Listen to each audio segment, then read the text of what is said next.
Good morning, students. How are you? Students, today we'll start chapter 2 in geography, physical features of India.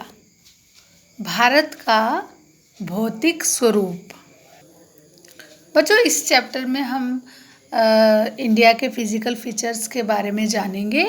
तो सबसे पहले हम पढ़ेंगे प्रस्तावना, इंट्रोडक्शन। बच्चों, हमारा भारत देश जो है वो विभिन्न स्थल आकृतियों वाला एक विशाल देश है।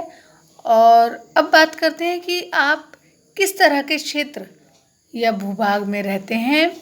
स्टूडेंट्स, यदि आप मैदानी क्षेत्र में रहते हैं तो आप दूर तक फैले विशाल मैदानों से परिचित होंगे, और यदि आप पर्वतीय क्षेत्र के निवासी हैं तो आप पर्वतीय ढलानों और घाटियों के बारे में अच्छी तरह से जानते होंगे। बच्चों, हमारे देश में पर्वत, मैदान, मरुस्थल, पहाड़, द्वीप समूह, हर तरह की भू आकृतियाँ पाई जाती हैं। और आइए बच्चों, अब हम जानेंगे कि ये जो विभिन्न तरह की भू आकृतियाँ हैं ये कैसे बनी।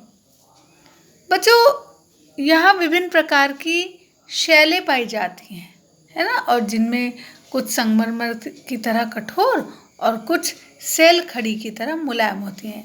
संगमरमर जानते हैं ना बच्चों, हमारा जो ताजमहल है उसके निर्माण में भी संगमरमर का प्रयोग हुआ है।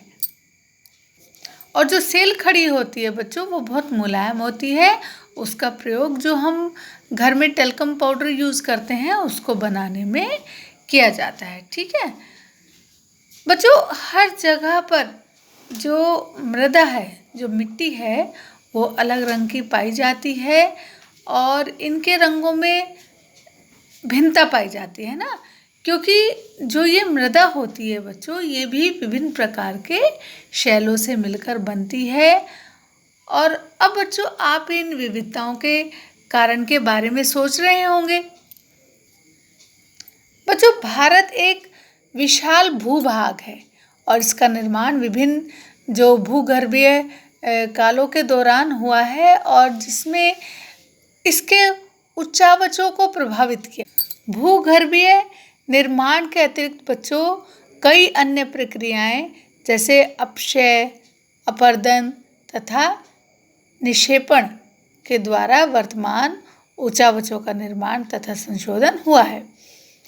बच्चों, भूपृष्ठ की जो मुख्य प्लेट हैं उनको 3 भागों में विभाजित किया गया है और कुछ प्लेट एक दूसरे के करीब आती हैं और अभिसारित परिसीमा का निर्माण करती हैं, जबकि जो कुछ प्लेटें हैं वो एक दूसरे से दूर जाती हैं और अपसारित परिसीमा का निर्माण करती हैं।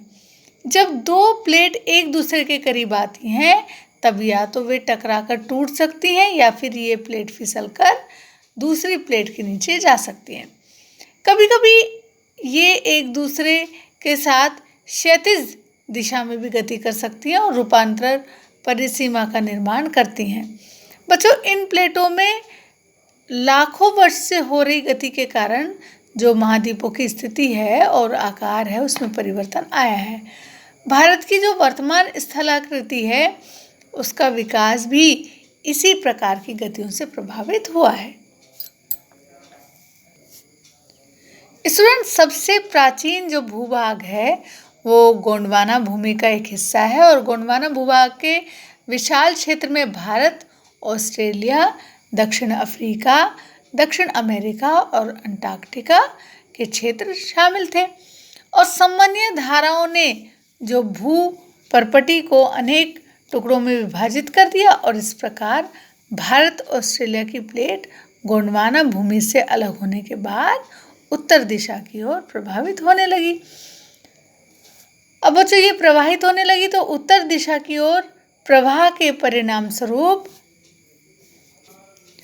प्लेट अपने से ज़्यादा विशाल प्लेट यूरेशियन प्लेट से टकराई और इस टकराव के कारण इन दोनों प्लेटों के बीच स्थित जो टेथिस भू अभिनीति के अवसादी चट्टान वलित होकर हिमालय तथा पश्चिम एशिया की पर्वतीय श्रृंखला के रूप में विकसित हो गए। ठीक है।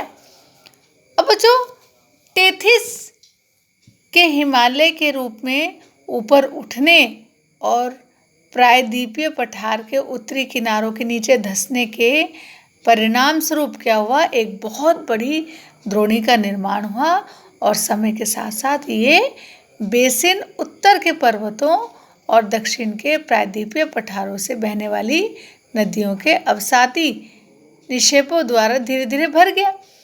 अब बच्चों, इस प्रकार जलोढ़ निक्षेपों से निर्मित एक विस्तृत समतल भूभाग भारत के उत्तर मैदान के रूप में विकसित हो गया।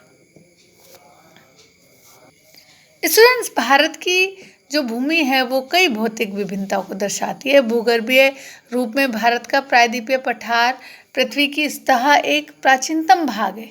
इसे भूमि का एक बहुत ही स्थिर भाग माना जाता है, लेकिन हाल में भूकंपों ने इसे गलत साबित कर दिया है। हिमालय एवं उत्तरी मैदान हाल में बनी स्थलाकृतियां हैं।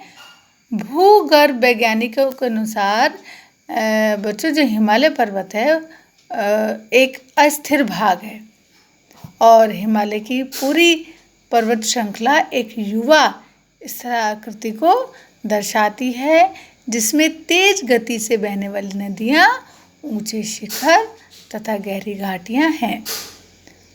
स्टूडेंट्स, प्रायद्वीपीय पठार आग्नेय तथा रूपांतरित शैलों वाली कम ऊंची पहाड़ियों एवं चौड़ी घाटियों से बना है। बच्चों, आज हम इतना ही रखेंगे, इतना ही पढ़ेंगे और जब हमारा नेक्स्ट लेक्चर होगा तब हम मुख्य भौगोलिक वितरण के बारे में पढ़ेंगे। सभी बच्चे, आज हमने ज्योग्राफी में इस चैप्टर में प्रस्तावना जो हमने पढ़ा है, इंट्रोडक्शन, उसको फिर दोबारा से अच्छे से घर में रिवाइज करेंगे। तो ठीक है बच्चों, फिर मिलते हैं। Bye bye.